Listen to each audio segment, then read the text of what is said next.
A família do meu genro empurrou minha filha dentro do lago congelado. Ela bateu a cabeça em uma pedra e quase se afogou. Enquanto eu gritava por socorro em desespero na margem, eles apenas riam. "É só uma brincadeira, ela sabe nadar", gritavam enquanto entravam no carro. Quando a ambulância levou Sofia inconsciente, peguei meu telefone e liguei para meu irmão mais velho. "Isaac, eles estão voltando para casa agora", sussurrei. "Faça o que você faz de melhor." Mas antes de continuar, confira se você já está inscrito no canal e escreva nos comentários.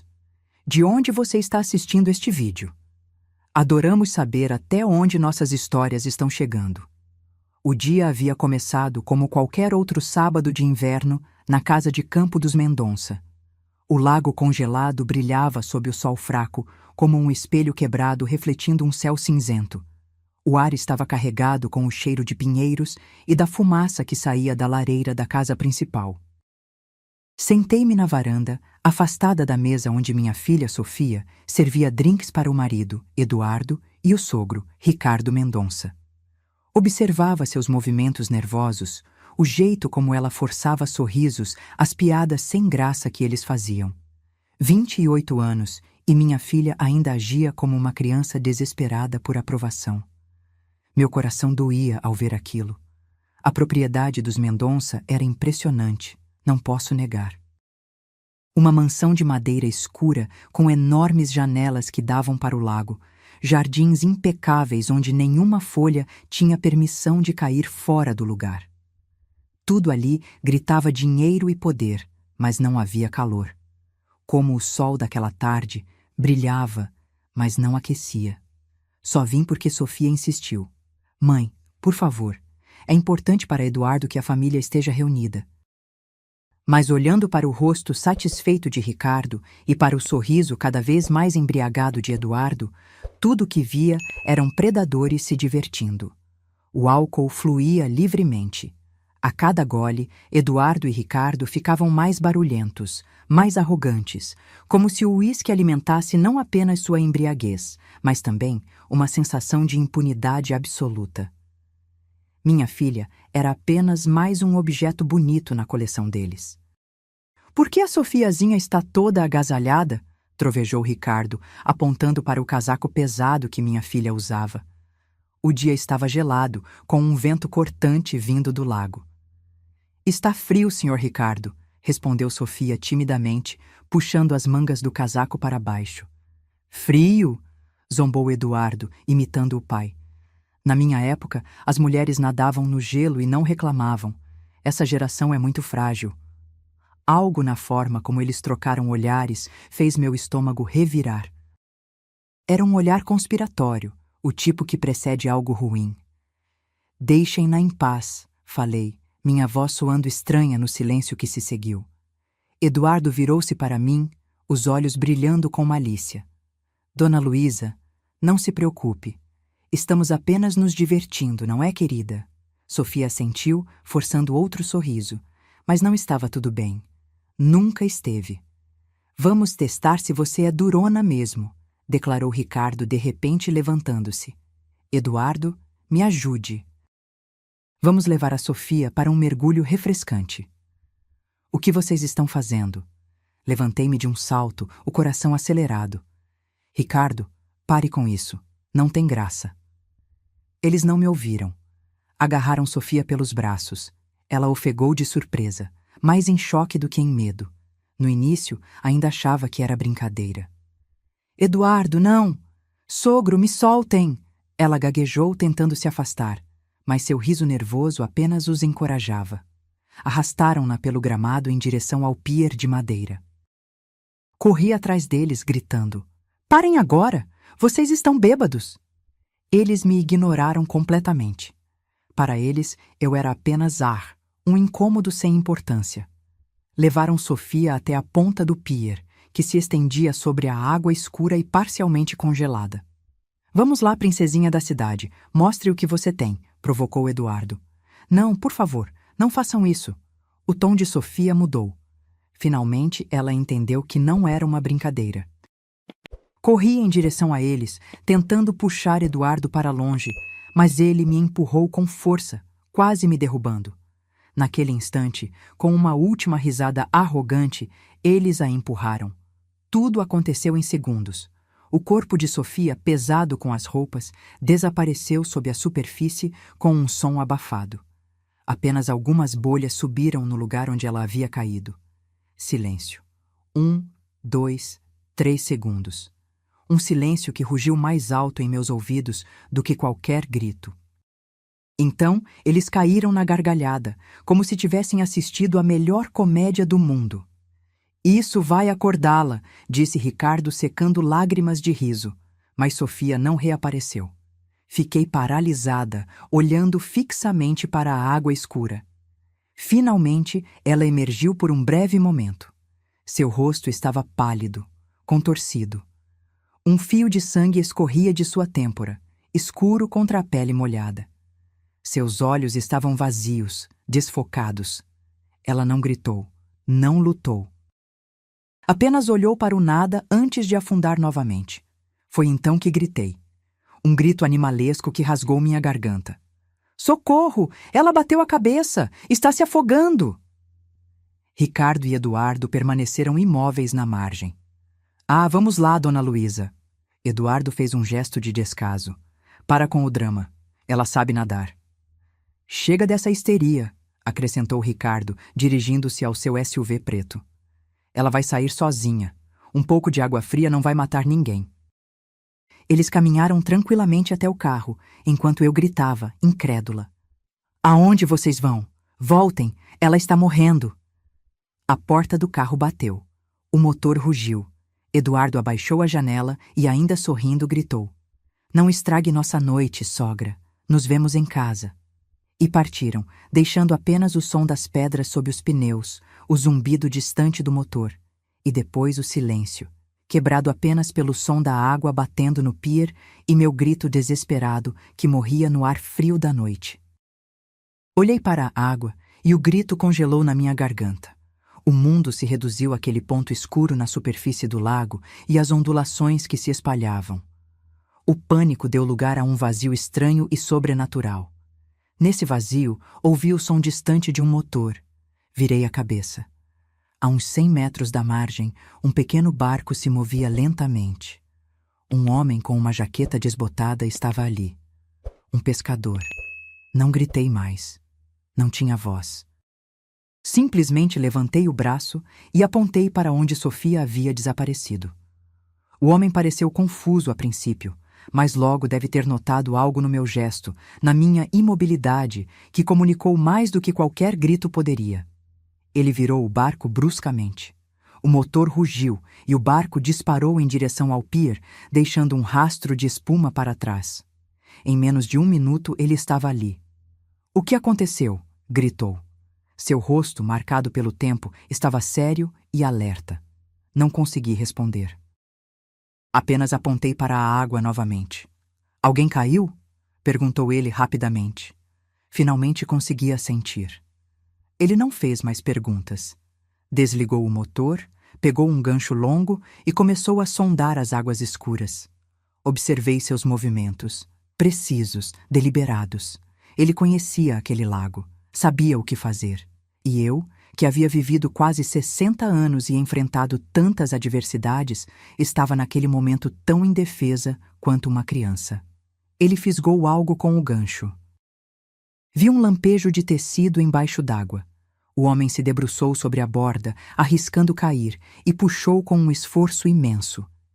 Enquanto trazia Sofia para dentro do barco, vi seu rosto azulado, sem vida. Naquele momento, algo se quebrou dentro de mim. Não foi como gelo derretendo, foi como gelo se estilhaçando em 1000 pedaços afiados.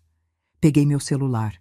Meus dedos não obedeciam, mas os forcei a discar 192. Emergência. Ambulância.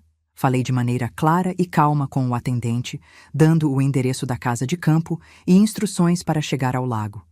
Minha voz soava estranha, mecânica. Eu não estava chorando. Enquanto o pescador fazia ressuscitação cardiopulmonar em seu barco, eu dava instruções aos paramédicos da margem. Imagens passavam pela minha mente como um filme. Sofia, aos 5 anos, chorando com o joelho machucado nos meus braços. Na primeira série, orgulhosa com seu primeiro buquê. Na formatura, girando feliz em seu vestido simples. E no dia do casamento, olhando para Eduardo com tanta esperança que quase gritei: "Não faça isso, meu amor. Eles vão te destruir." Mas fiquei em silêncio naquele dia. Fiquei em silêncio durante todos esses anos por causa da frágil felicidade dela. Sorri para aquelas pessoas, apertei suas mãos, sentei-me à mesa deles e engoli suas piadas venenosas como um remédio amargo. Que idiota eu fui! A ambulância chegou rapidamente. Os paramédicos correram com uma maca. Cercaram Sofia, conectando-a a aparelhos e cobrindo-a com uma manta térmica. Ouvi trechos de suas conversas técnicas: pulso fraco, hipotermia grave, trauma crânioencefálico. Trabalhavam juntos, coordenados, como um único mecanismo. O pescador permaneceu por perto, amassando o boné nas mãos. Ele queria dizer algo, mas apenas olhei para ele e assenti. Ele entendeu. Virou-se silenciosamente e retornou ao seu barco. Observei a agitação dos paramédicos, as luzes piscantes da ambulância refletindo na água parada do lago. E naquele momento soube que minha antiga vida havia acabado. A vida em que eu era apenas uma mãe, apenas uma sogra, apenas uma professora primária aposentada que ninguém levava a sério. Aquela mulher morreu ali mesmo, no pier, no momento em que sua filha afundou, sendo motivo de diversão para o próprio marido. Peguei meu celular novamente. Meus dedos não tremiam mais de choque. Agora tremiam com algo diferente. Uma raiva pura e fria, alimentada por uma decisão já tomada. Procurei na minha lista de contatos e encontrei o nome: Isaac. Não ligava para esse número há mais de 8 anos, desde que meu irmão mais velho havia destruído a carreira de um político influente e fora praticamente exilado de sua profissão. Tínhamos brigado muito na época. Eu não aceitava seus métodos, sua obsessão, sua crueldade. E agora era exatamente disso que eu precisava. Apertei o botão de ligar. O telefone tocou várias vezes. Tinha certeza de que ele não atenderia ou que havia trocado de número, mas na 4ª chamada, sua voz grave respondeu: "Quem é?" Ele não reconheceu meu número. "Isaac, sou eu, Luísa." Minha voz saiu baixa, quase um sussurro. Não queria que os paramédicos me ouvissem. Aquela não era uma conversa para eles. Um silêncio pesado tomou conta da linha. Quase pude sentir seu corpo se endireitando, sua mente começando a trabalhar. Ele não perguntou o que aconteceu. Isaac nunca perdeu tempo com perguntas desnecessárias. "Estou ouvindo, irmãzinha", disse ele finalmente. Olhei para a estrada por onde o SUV dos Mendonça havia partido minutos antes. Provavelmente já estavam chegando em casa, com música alta, rindo e ansiosos por uma noite confortável. Ainda não sabiam que seu mundo confortável já estava desmoronando. "Eles estão indo para casa agora", sussurrei ao telefone. "Faça o que você faz de melhor." Não esperei resposta. Simplesmente desliguei. A decisão estava tomada. Todas as pontes estavam queimadas. As regras antigas não existiam mais. Os paramédicos fecharam as portas da ambulância. A sirene soou e o veículo acelerou, levando minha filha. Permaneci de pé na margem daquele lago escuro sob o crepúsculo que se aprofundava. E pela primeira vez em muitos anos não senti medo, mas uma calma estranha e assustadora. A calma de quem acabou de acionar um mecanismo irreversível. Chamei um táxi. Ele chegou rápido. Um carro velho que cheirava a cigarro e desodorante barato. O motorista, um senhor grisalho, olhou para mim preocupado pelo retrovisor. Eu devia estar com uma aparência terrível, minhas roupas manchadas de lama, meu rosto uma máscara cinza. Ele tentou puxar conversa, perguntando se estava tudo bem, mas permanecia em silêncio. Todas as palavras haviam ficado na margem do lago. Durante todo o trajeto até o hospital, olhei pela janela para as luzes que passavam, mas não as via. Na minha cabeça, com uma clareza fria e distante, outra cena se desenrolava. Uma visão do que estaria acontecendo na casa dos Mendonça naquele exato momento. Quase podia ver o SUV preto passando pelo portão automático da mansão imponente. Ricardo saindo primeiro, com sua postura autoritária. Eduardo logo atrás, ainda sorrindo, cheio de arrogância embriagada. Entrando no hall amplo e sem vida, que cheirava a colônia cara e produtos de limpeza. Seus passos ecoando no silêncio. Não estavam preocupados. Por que estariam? Sofia era forte, saudável, sabia nadar. Tinha apenas tomado um banho gelado.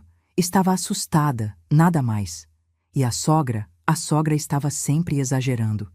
Imaginei Eduardo se servindo de mais um uísque, jogando gelo no copo. O gelo tilintando contra o vidro, enquanto ele e o pai mergulhavam em seu mundo onde tudo era medido por dinheiro e poder. O que acontecera uma hora antes no lago era apenas um pequeno incômodo, um interlúdio desagradável já quase esquecido. Afinal, eles estavam acima das consequências. O táxi chegou ao hospital. Paguei a corrida e entrei no pronto-socorro. O cheiro de desinfetante e sofrimento me envolveu como um cobertor pesado. Identifiquei-me no balcão. Sou a mãe de Sofia Mendonça. Ela acabou de chegar de ambulância. A recepcionista digitou algo no computador. Ela está na emergência. O médico virá falar com você assim que possível. Por favor, aguarde na sala de espera. Sentei-me numa cadeira de plástico dura. As horas se arrastaram. Pessoas choravam, crianças tossiam, enfermeiras passavam apressadas. Eu permanecia imóvel, como uma estátua. Finalmente, um médico saiu. Jovem, com olheiras profundas. Senhora Almeida? Levantei-me. Sua filha está estável, mas o quadro é grave. Concussão, hipotermia, água nos pulmões, mas ela vai sobreviver. Ela vai sobreviver. Essas palavras não me trouxeram alívio. Trouxeram certeza. A certeza de que eu estava fazendo o certo. Posso vê-la? Apenas por 5 minutos. Ela está na UTI. Segui-o por um corredor branco e estéril. Sofia estava lá, cercada por cabos e tubos, pálida e pequena numa enorme cama de hospital. Máquinas respiravam e viviam por ela. Uma bandagem envolvia sua cabeça, manchada de vermelho escuro. Olhei para ela e não senti nada, além de um peso frio. O amor não havia desaparecido. Apenas recuado, dando lugar a algo mais primitivo e poderoso. O instinto de proteger a cria a qualquer custo. Quando voltei ao corredor, uma surpresa me aguardava. Senhora Almeida? Chamou-me uma enfermeira. A senhora recebeu uma entrega. Ela apontou para um enorme arranjo de flores brancas. O aroma adocicado e sufocante enchia todo o corredor. Um envelope estava encaixado entre as flores. Sabia de quem era antes mesmo de abri-lo. Peguei o envelope. Dentro, em papel caro e texturizado, uma única frase escrita em caligrafia elaborada. Querida, não vamos deixar que o drama da sua mãe estrague nossa diversão. Li e reli. Nenhum músculo se moveu no meu rosto. Dobrei o bilhete cuidadosamente e o coloquei no bolso. Aquilo não era um pedido de desculpas. Era uma declaração de guerra. Eles não só não estavam arrependidos, como sequer entendiam a gravidade do que haviam feito. Ainda achavam que tudo não passava de um teatro, uma encenação minha. Ainda se viam como os diretores do espetáculo. Não sabiam que eu já havia mudado o roteiro. E na minha versão desta peça, eles interpretariam papéis completamente diferentes. Virei-me para a enfermeira. Por favor, jogue isso fora, disse, apontando para as flores. Minha filha é alérgica. A enfermeira olhou para mim confusa, depois para o arranjo luxuoso, depois para mim novamente. Piedade e incompreensão se misturavam em seu olhar. Ela provavelmente pensou que eu estava transtornada pela dor. Assentiu e se afastou, e eu fiquei no corredor, que sem aquele buquê ostensivo agora parecia ainda mais cinza e impessoal. Passei a noite no hospital, sentada numa cadeira desconfortável do lado de fora da UTI. Não dormi. Olhei fixamente para a porta branca, atrás da qual minha filha lutava pela vida, e planejei. Mas esses não eram os pensamentos que uma mãe normalmente teria em tal situação. Não rezei, não chorei, não revivi os acontecimentos em minha mente. Planejei. Sabia que Isaac já estava trabalhando. Conhecia meu irmão. Meu breve telefonema não foi apenas um pedido de ajuda, mas um sinal. Um sinal que ele esperara por todos aqueles anos de obscuridade, sem saber. Isaac era como um cão de caça, acorrentado por tempo demais. No passado, fora um dos melhores jornalistas investigativos do país. Ele enxergava através das pessoas, farejava mentiras como um predador fareja sangue. Sabia encontrar evidências que outros nem ousariam procurar. Mas seus métodos eram duros demais, imprudentes demais para o mundo polido do jornalismo tradicional. Ele não seguia regras, expunha feridas sem se importar com quem respingasse o pus. E um dia mexeu com a pessoa errada. Sua carreira foi destruída. Foi demitido, perdeu suas credenciais, tornou-se um pária. Refugiou-se na obscuridade, sobrevivendo com pequenos trabalhos freelance e escrevendo sob pseudônimos. Mas ele não havia perdido sua habilidade. Eu sabia disso. E também sabia por onde ele começaria. Isaac não se deteria no presente. Isso seria superficial demais para ele. Discussões de família, episódios de embriaguez, brigas entre parentes, não era seu nível. Isaac sempre buscava a raiz, a causa original. Ele mergulharia no passado de Ricardo Mendonça. Amanhã trouxe o cheiro de café do hospital e boas notícias. Sofia foi transferida para um quarto normal. Estava consciente novamente. O médico disse que era um milagre. Eu sabia que não era milagre. Era a determinação dela de viver. Minha menina sempre foi uma lutadora. Só esteve lutando do lado errado por muito tempo. Entrei no quarto. Ela estava deitada, com a cabeça voltada para a janela. Estava muito fraca, mal conseguia falar. Mãe, sussurrou. Segurei sua mão. Estava fria. Estou aqui, querida. Estou com você. Ela olhou para mim e lágrimas brotaram em seus olhos. O Eduardo ligou? Não menti para ela. Sim, e mandou flores. O que ele disse? Uma tênue esperança moribunda transparecia em sua voz. Olhei diretamente nos olhos dela. Ele disse que eu estava sendo dramática. Ela não respondeu. Apenas virou-se para a janela, e uma lágrima escorreu lentamente por sua bochecha. Só uma. Naquela única lágrima havia mais dor e desilusão do que em qualquer grito. Naquele momento, soube que ela também estava começando a enxergar. A água gelada do lago havia lavado o véu que ela usava há anos. O telefone tocou à tarde, quando eu tinha saído para tomar um pouco de ar no jardim do hospital. Era um número desconhecido. Sim, é Luísa. A voz de Isaac estava rouca e cansada. Ele não tinha dormido a noite toda. Eu sabia pelo jeito como ele pronunciava as palavras, como se estivesse rolando pedras na boca.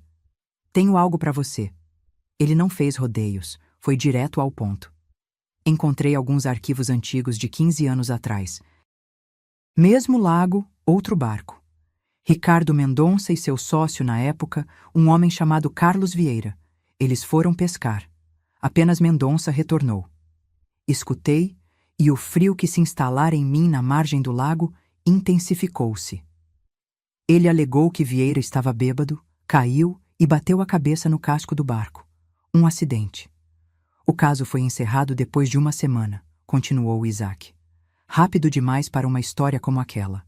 Localizei o detetive responsável pelo caso, Augusto Meirelles. Está aposentado agora e cria cavalos no interior. O velho lutou comigo por muito tempo, disse Isaac, mas eu sei ser persuasivo. Eu sabia o que ele queria dizer. Sua persuasão podia ser devastadora. Meirelles cedeu. Disse que sofreu forte pressão de cima. Trouxeram-lhe um envelope cheio de dinheiro e uma foto da filha, que cursava medicina, e ele assinou o arquivamento. O quadro que se formava era macabro, feio, mas perturbadoramente lógico. Mas isso não é tudo, disse Isaac. Vieira tinha um filho. Ele tinha cerca de 12 anos na época. Não tinham contato. O pai havia abandonado a família. Encontrei-o. Agora trabalha como mecânico em Sorocaba. Ele odeia o pai, mas guardou algumas coisas dele, incluindo cartas. Cartas que Vieira escreveu para a irmã pouco antes de morrer. Nelas, deixou claro que Mendonça o havia fraudado em diversos negócios. Ele planejava denunciar tudo ao Ministério Público. Uma semana depois dessa carta, ele acidentalmente se afogou. Fechei os olhos. A vaga e inexplicável ansiedade que senti durante todos esses anos perto dos Mendonça, a preocupação que todos, inclusive Sofia, atribuíam à minha natureza excessivamente cautelosa, não era ansiedade. Era intuição, um profundo senso animal que me alertava sobre os monstros que viviam ao lado da minha filha. Não fiquei surpresa. Não fiquei chocada. Senti apenas uma confirmação estranha, como se tivesse andado por um quarto escuro a vida toda, esbarrando nos móveis, e alguém finalmente acendesse a luz, revelando que o quarto estava cheio de armadilhas. E agora? Perguntei. Minha voz estava perfeitamente calma. Agora temos vantagem, respondeu Isaac. Eles acham que isso é uma briga familiar. Não sabem que estamos jogando um jogo completamente diferente. Ele estava certo. Isso não era mais uma reação ao que fizeram com Sofia. Não era mais a vingança de uma mãe ferida. Era um ato de justiça restaurativa. A justiça que havia sido afogada junto com o corpo de Carlos Vieira, naquele mesmo lago 15 anos atrás. Eu estava pronta para ir até o fim. Agora não tinha apenas o direito, mas também as provas. Desliguei o telefone e fiquei sentada no banco do jardim do hospital por um longo tempo. O sol fraco de inverno brilhava através dos galhos das árvores, mas não me aquecia. Olhei para minhas mãos. Elas não tremiam mais. Estavam firmes. Eram as mãos de alguém que sabia exatamente o que fazer a seguir. Os 2 dias seguintes passaram na névoa da rotina hospitalar. Levei sopa caseira para Sofia no quarto, ajudei-a a ir ao banheiro, li livros para ela. Quase não falamos sobre o incidente. Palavras não eram necessárias. Algo novo, frágil, mas genuíno, desenvolveu-se entre nós. Uma compreensão silenciosa. Ela não tentou mais justificar as ações deles. Simplesmente permaneceu calada. E em seu silêncio havia mais condenação do que em todas as minhas palavras. Eduardo parou de ligar. Aparentemente, decidiu dar a Sofia o tratamento do silêncio. Estava esperando que ela se acalmasse e ligasse para ele, como sempre acontecia depois das brigas. Não entendia que desta vez tudo era diferente. Ainda jogava de acordo com suas regras, em seu pequeno mundo confortável, onde era rei. Não sabia que, lá fora, as nuvens de tempestade já estavam se formando. O clímax chegou no 3º dia. Imagino que tenha sido assim. Ricardo Mendonça está sentado em seu vasto escritório, decorado com madeira escura e couro. Sua mesa está em perfeita ordem. Uma caneta cara, um laptop de última geração, vários celulares. Ele lê os relatórios matinais da Bolsa de Valores. Está calmo. Tem a situação sob controle. O incidente familiar com a nora mal o incomoda. Esse é problema do Eduardo. Pequeno, cotidiano, solucionável. Mulheres sempre causam problemas. Basta mostrar firmeza, e elas se arrastam de volta implorando perdão. Nesse momento, um de seus telefones toca, aquele sem identificador de chamadas, a linha para conversas particularmente delicadas. Ele vê quem está ligando e um sorriso satisfeito surge em seu rosto. É um velho amigo, o secretário de Segurança do Estado, Sérgio Monteiro, um homem que ele ajudou a resolver problemas por muitos anos, um homem que lhe deve favores. Sérgio, que prazer! A que devo a honra? Mas do outro lado da linha não houve nenhuma saudação amigável, apenas um tom seco, quase hostil. Ricardo, precisamos conversar urgentemente, e não por telefone. Ricardo franze a testa. Não gosta desse tom. Perturba a ordem natural das coisas. Aconteceu alguma coisa? Aconteceu. Um homem esteve no meu gabinete hoje. Alegou ser jornalista, embora parecesse mais um procurador. muito persistente. Internamente, algo se contrai em Ricardo pela primeira vez. Um nódulo frio e desagradável. E o que ele queria? Pergunta, tentando manter a voz indiferente. Queria falar sobre um caso de 15 anos atrás, o caso de um tal Carlos Vieira. Fez perguntas muito desagradáveis sobre o barco, sobre o dinheiro, sobre sua discussão com ele na noite anterior à morte. Ele sabia detalhes que só 3 pessoas poderiam saber: você, eu e o falecido delegado Meireles. O escritório, que 1 minuto antes parecia um bastião de seu poder e estabilidade, de repente começa a se fechar sobre ele. O ar fica rarefeito. Ricardo, continua Monteiro, e não há nenhum traço da antiga amizade em sua voz, apenas dureza. Já encobri essa história uma vez. Não farei isso novamente. Minha reputação é mais importante. Sugiro que resolva esse problema rapidamente e garanta que meu nome não apareça associado a isso novamente. Nunca mais. Você me entendeu? E ele desliga. Ricardo Mendonça permanece imóvel. Os números na tela do computador parecem um borrão sem sentido. Ele olha para as próprias mãos, as mesmas que ajudaram a empurrar minha filha na água gelada, e pela primeira vez em muitos anos sente-as começarem a suar. Seu cérebro, acostumado a ameaças corporativas, fiscalizações e processos judiciais, não consegue fazer a conexão imediatamente. Um jornalista qualquer, um caso antigo. Qual era a ligação? Ele chama Eduardo. Eduardo entra cambaleando no escritório, relaxado, com um leve cheiro de perfume caro misturado com álcool. Passou a manhã na academia e depois em um bar, ainda aguardando que Sofia ligasse implorando perdão. "O que foi?" pergunta sem interesse. Ricardo encara o filho longamente e em seus olhos vazios e satisfeitos consigo mesmo, vê não seu herdeiro, mas a fonte de todos os seus problemas. "Sua sogra", diz ele lenta e deliberadamente. "Ela disse alguma coisa? Ameaçou a gente?" Eduardo sorri. "A sogra? O que ela vai fazer? Vai chorar, reclamar com a Sofia? Só isso." "Ela ligou para alguém depois do que aconteceu no lago?" Eduardo pensa. "Acho que não. Ficou parada na margem como uma estátua. Gritava alguma coisa, mas eu não prestei atenção." E então, Ricardo lentamente percebe, como se veneno tivesse entrado em sua corrente sanguínea. Aquela mulher quieta e insignificante que eles nunca levaram a sério. Minha voz calma e inexpressiva ao telefone quando atendi a ligação de Eduardo. Minha recusa em conversar. Aquilo não era desespero. Era um plano. Ricardo levanta-se de um salto, indo até a janela. Seu mundo, tão sólido, tão inabalável, construído sobre dinheiro, contatos e medo dos outros, começa a tremer. Entende que não se tratava de uma briga familiar, nem mesmo de uma nora quase afogada. Tratava-se do que aconteceu 15 anos atrás no mesmo lago. Alguém havia desenterrado a tumba que ele havia cimentado com tanto cuidado, e ele sabe quem fez isso. Não eu, é claro. Eu apenas dei o sinal. Fiz a ligação que não foi para a polícia ou para a ambulância. Foi para o executor. "Ela tem um irmão", diz ele, mais para si mesmo do que para Eduardo.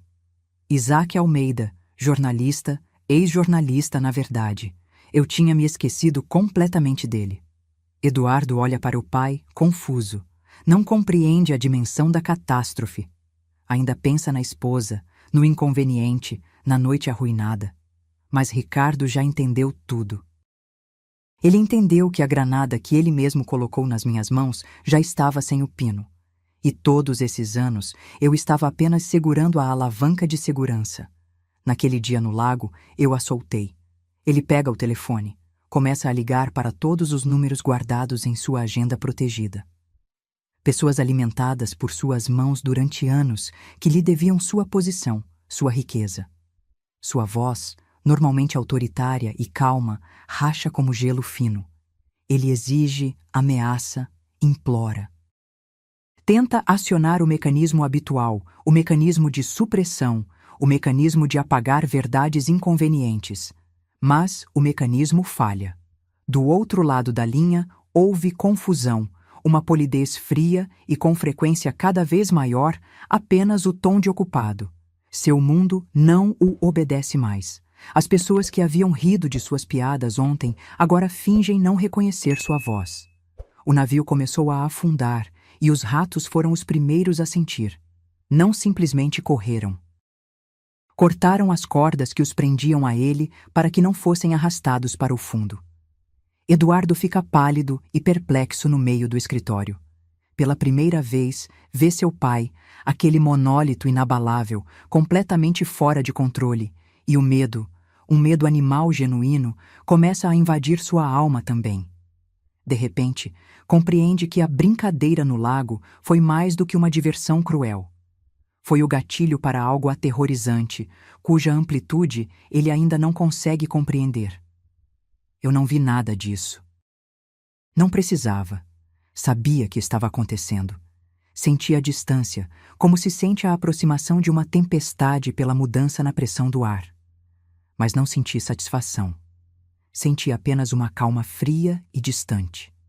O processo havia sido iniciado e agora seguia seu curso, obedecendo às suas próprias leis implacáveis. Naquele dia, Sofia estava significativamente melhor.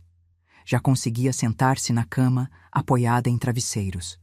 A cor havia retornado ao seu rosto. Conversamos um pouco e então ela adormeceu. Pela primeira vez em dias, foi um sono profundo e tranquilo. Saí do quarto para não perturbá-la. Não queria vagar pelos corredores sombrios do hospital e lembrei-me que no térreo havia uma biblioteca pequena, uma sala esquecida por quase todos. Eu trabalhei como professora por 35 anos, mas sempre amei bibliotecas. Aquele era um mundo que eu compreendia. Um mundo onde tudo é organizado, onde cada livro tem seu lugar, onde o silêncio reina. Encontrei-a facilmente. Uma porta com uma placa desbotada. Biblioteca. Entrei. A sala era pequena, empoeirada, com um teto alto. Cheirava a papel velho e esquecimento. Prateleiras cheias de livros cobriam as paredes.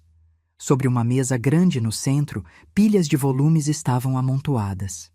Livros que alguém havia consultado em algum momento, mas nunca devolvido ao seu devido lugar. O caos se instalou e comecei a trabalhar. Não porque alguém tivesse me pedido, mas porque precisava. Era a única coisa que podia fazer naquele momento para preservar meu equilíbrio mental. Comecei a organizar os livros sobre a mesa. Peguei cada um, limpei a poeira da capa, verifiquei a classificação na lombada e encontrei seu lugar na estante. Um volume gasto de Gabriel Garcia Marques. Coloquei-o entre Isabel Allende e Jorge Amado, literatura latino-americana. Um guia médico antigo. Deveria estar na prateleira superior, na seção de referências técnicas. Um romance policial de Agatha Christie. Foi para a estante de ficção estrangeira. Meus movimentos eram lentos, metódicos, quase rituais. Não pensei nos Mendonça nem em Isaac, nem mesmo em Sofia. Pensei apenas nos livros, no fato de que tudo neste mundo deve ter seu lugar, que uma ordem, uma vez perturbada, deve ser restaurada. Trabalhei, e o caos na pequena biblioteca do hospital gradualmente desapareceu. A mesa ficou mais limpa, as prateleiras foram preenchidas em ordem alfabética e temática rigorosa. Eu estava restaurando a harmonia naquele pequeno espaço fechado, e essa simples atividade me trouxe paz. Era criação, um contraponto à destruição que eu havia desencadeado. Finalmente, meu telefone tocou. Era Isaac. Apoiei o telefone entre a orelha e o ombro e continuei organizando os livros. Ele está correndo como um animal enjaulado, disse Isaac sem preâmbulos. Sua voz estava calma, mas eu ouvia nela notas de satisfação predatória. Está ligando para todo mundo, tentando pressionar, comprar, intimidar, mas é tarde demais. A informação vazou. Seus velhos amigos estão evitando-o como um leproso. Ele se tornou tóxico. Ótimo, disse eu, colocando um grosso volume de biografias no lugar. Ele sabe que sou eu e sabe que estou agindo a seu pedido. Vai tentar reagir, provavelmente com força. Mandará seus capangas. Só queria que você soubesse. Eu sei, respondi. Tenha cuidado. Não se preocupe comigo, irmãzinha. Ele riu. Faz muito tempo que não vivo no endereço em que estou registrado. Estou seguro, mas você vai precisar de um bom advogado em breve, embora eu tema que nem isso vá ajudá-lo. Nos despedimos. Guardei o celular no bolso e peguei o próximo livro. Era um livro infantil de contos de fadas, com ilustrações vívidas. Passei a mão pela capa colorida. Não temia por Isaac. Ele estava em seu elemento. Eu não sentia ódio pelos Mendonça. Para mim, eles não eram mais pessoas, mas objetos, peças em um tabuleiro que eu mesma havia organizado para um xeque-mate inevitável. Eu não precisava ver seu pânico. Não precisava ouvir suas vozes angustiadas. Sua agonia não me interessava. Naquele momento, naquela biblioteca silenciosa e empoeirada, eu estava absolutamente calma. Estava simplesmente restaurando a ordem na biblioteca, na minha vida e no mundo da minha filha. Sabia que em breve o último livro encontraria seu lugar na estante e então o silêncio se instalaria. Um silêncio final, verdadeiro e completo. Quando o último livro da mesa encontrou seu lugar na estante, senti um cansaço profundo, não físico, mas espiritual, como se tivesse concluído uma tarefa muito longa e difícil. Olhei ao redor da sala silenciosa e organizada. A harmonia agora reinava aqui. Saí da biblioteca, fechando a porta firmemente atrás de mim, e retornei ao mundo de cheiros de hospital e sons abafados. Enquanto isso, do outro lado da cidade, a agonia de Ricardo Mendonça atingia seu ápice. Ele havia esgotado todos os seus recursos.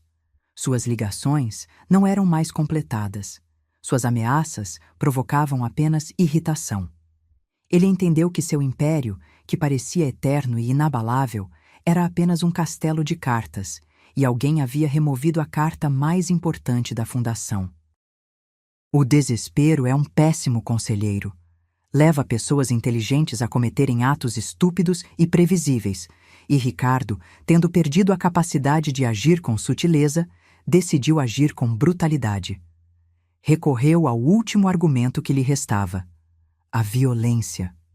Ligou para o chefe de sua equipe de segurança, um homem de expressão dura, queixo quadrado e olhar vazio, um ex-policial que realizava os trabalhos mais sujos para ele.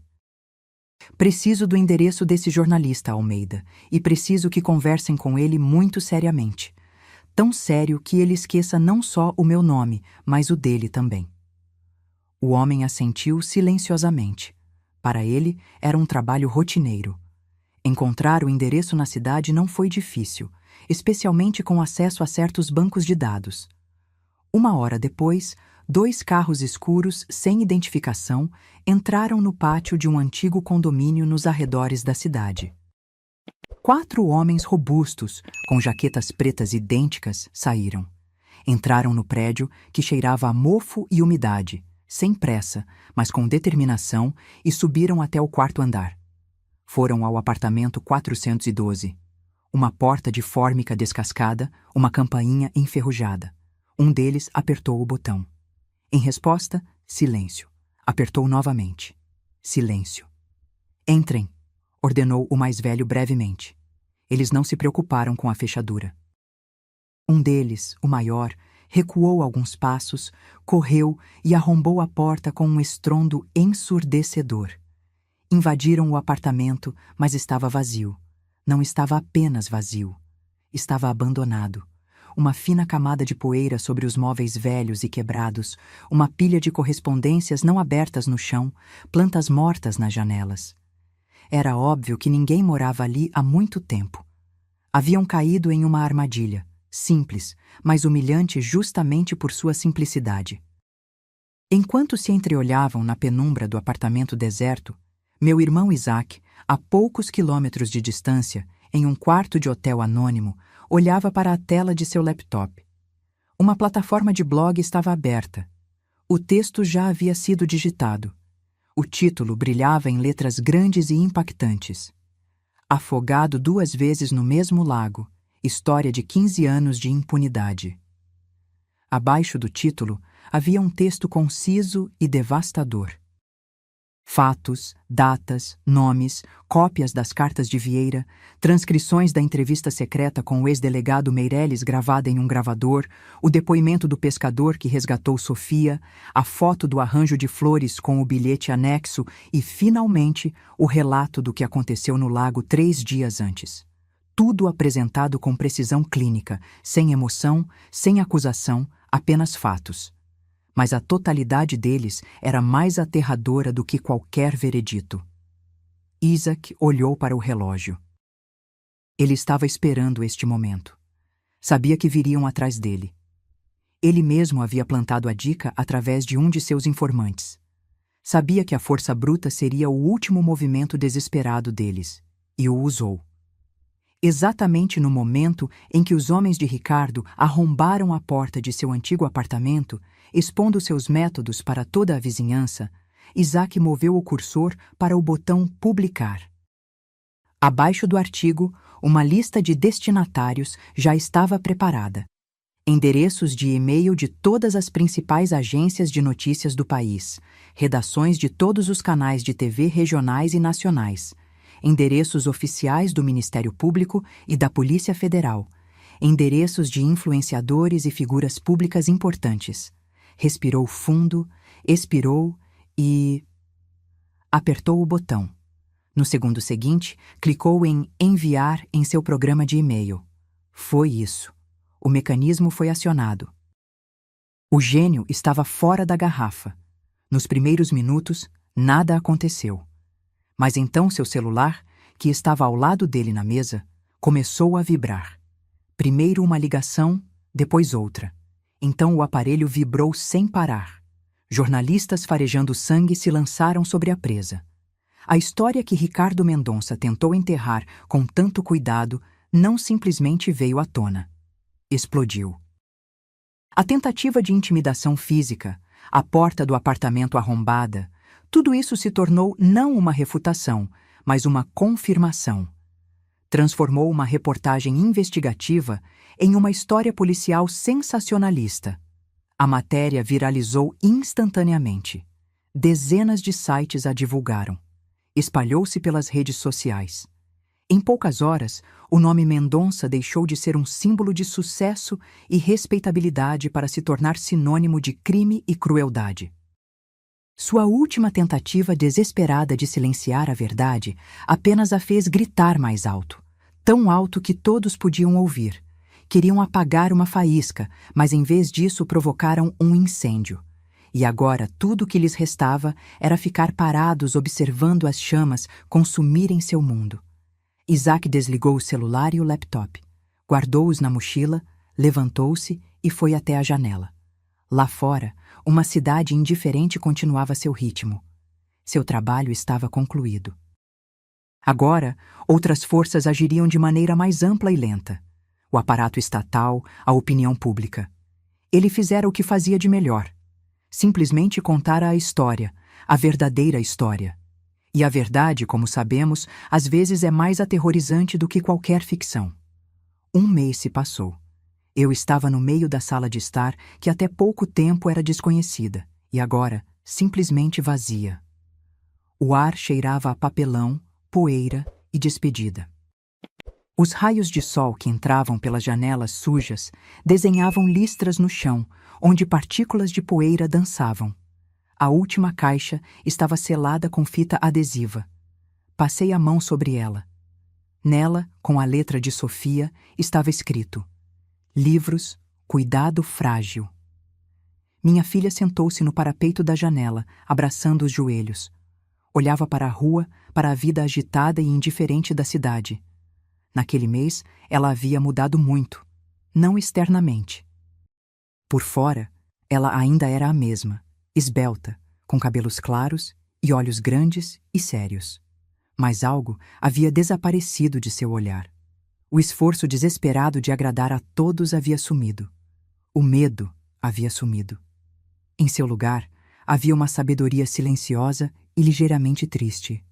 Ela havia crescido mais naquele mês do que nos últimos 10 anos. Trabalhamos em silêncio, um silêncio aconchegante e reconfortante que só existe entre pessoas muito próximas. Não precisávamos de palavras para nos entender. Cada movimento estava cheio de significado. Ali, embrulhei cuidadosamente sua xícara favorita, e ela assentiu, agradecida. Ali, ela encontrou uma foto antiga nossa no parque, e um leve sorriso surgiu em seus lábios. Não estávamos apenas empacotando coisas.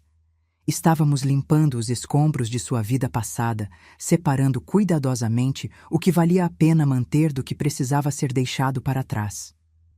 Naquele mês, o mundo ao nosso redor virou de cabeça para baixo. A história publicada por Isaac teve o efeito de uma bomba. Um processo criminal foi aberto. Primeiro pela tentativa de homicídio de Sofia. Depois, após os depoimentos do ex-delegado e do filho de Vieira, o antigo caso de 15 anos atrás também foi reaberto. Ricardo e Eduardo foram presos. Seus rostos, confusos e incrédulos, foram mostrados em todos os telejornais. Seu império empresarial desmoronou. Sócios se afastaram. Contas foram congeladas. Seu mundo construído sobre medo e dinheiro virou pó. Não acompanhamos de perto. Não lemos as notícias. Não assistimos aos programas de TV que discutiam o caso. Não precisávamos. Nossa guerra terminou no dia em que Isaac apertou o botão publicar. Todo o resto foi apenas consequência. Estávamos interessadas apenas em nossa própria vida, pequena e tranquila. Sofia pediu o divórcio. Foi uma decisão tomada com firmeza, calma, sem lágrimas ou histeria. Eduardo tentou escrever longas cartas para ela da prisão, cheias de remorso e declarações de amor. De repente, lembrou-se do quanto a amava, do quanto precisava dela. Sofia leu essas cartas e, silenciosamente, rasgou-as em pequenos pedaços. Ela não acreditava mais em palavras. A água gelada do lago a ensinou a acreditar apenas em ações. E agora, a última caixa estava fechada. O capítulo daquela vida estava encerrado. Sofia desceu do parapeito da janela e veio até mim. Olhou ao redor, para as paredes vazias, para o chão nu. Nada mais a conectava àquele lugar. "Para onde vamos agora?" perguntou. Sua voz era baixa, um pouco incerta, como a de alguém que vagou no escuro por muito tempo e de repente saiu para a luz. Tirei as chaves do bolso em silêncio. Chaves antigas e familiares, com um pequeno pingente em forma de livro que ela me deu há muitos anos. "Comprei de volta nosso antigo apartamento", disse simplesmente. "O apartamento de 2 quartos perto da escola onde eu dava aula, lembra?" Ela olhou para mim e seus olhos se arregalaram. Surpresa os percorreu, depois uma alegria silenciosa e calorosa. O apartamento pequeno, de 2 cômodos no velho prédio de tijolos, com piso de madeira que rangia, teto alto, a grande janela do quarto dela com vista para um jardim tranquilo. Aquele era o lugar onde ela cresceu, o lugar onde tínhamos sido felizes. Eu o vendi quando Sofia se casou para ajudá-los com a entrada desta casa grande e vazia. Arrependi-me todos esses anos. E agora eu tinha nosso lar de volta. Coloquei as chaves na palma da mão dela. "Precisamos reformar, mas as paredes estão firmes, assim como nossas histórias. Acho que temos uma história inacabada. É hora de escrever o final." Ela apertou as chaves na mão e, pela primeira vez em muito tempo, vi um sorriso genuíno em seu rosto. Não um sorriso forçado ou nervoso, mas verdadeiro. Dela. "Sim, mãe", disse ela. "Está na hora." Saímos do apartamento sem olhar para trás. Fechei a porta e deixei a chave na fechadura. Não precisávamos mais dela. Descemos as escadas. Lá fora, um caminhão de mudança nos esperava. Sentei-me ao volante. Sofia sentou-se ao meu lado. Atravessamos a cidade, iluminada pelo sol da tarde. Olhei para a estrada e, pela primeira vez em muitos anos, não senti medo do futuro. Sabia que ficaríamos bem. Minha liberdade não estava na punição dos meus inimigos, nem no fato de finalmente acreditarem em mim. Minha verdadeira liberdade estava sentada ao meu lado agora, olhando pela janela para as casas que passavam, com o céu se refletindo em seus olhos. A liberdade é a segurança da minha filha e a possibilidade simples e tranquila de recomeçar em um pequeno apartamento perto de onde eu costumava ensinar, onde histórias inacabadas e livros não lidos aguardam seu momento. E tínhamos tempo. Uma vida inteira para ler todos eles. Agora, se você gostou dessa história, clica em se inscrever e me diz nos comentários qual parte te deixou de queixo caído. Ah, e não esqueça de se tornar membro para ter acesso a vídeos exclusivos que não posto aqui. Te espero lá.